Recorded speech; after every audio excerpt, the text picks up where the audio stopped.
Je travaille sur un jeu vidéo pour une start-up qui est en train de se monter. Et c'est un jeu vidéo sérieux, ce qu'on appelle les serious games, sur le lean management.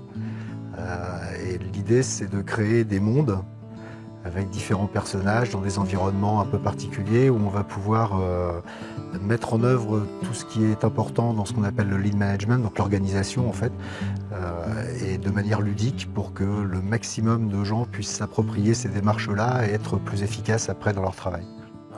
Les personnages, les mondes, les environnements, tous les accessoires, et puis quelques idées aussi sur le scénario et la mise en œuvre pour que ce soit efficace et agréable.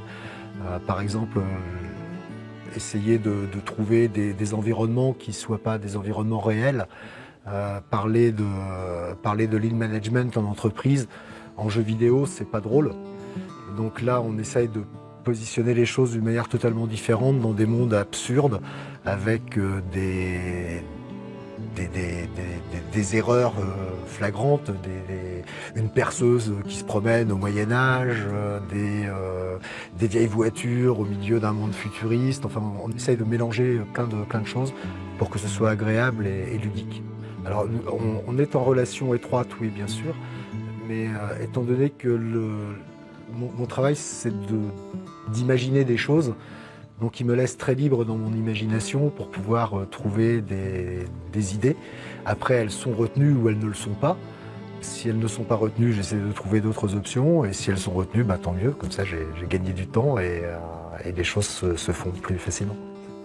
Et puis, quand on regarde les gens aussi à l'intérieur de l'espace, ça donne des idées de création de personnages.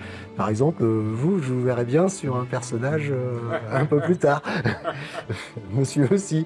Bref, on peut, ça nourrit l'imagination.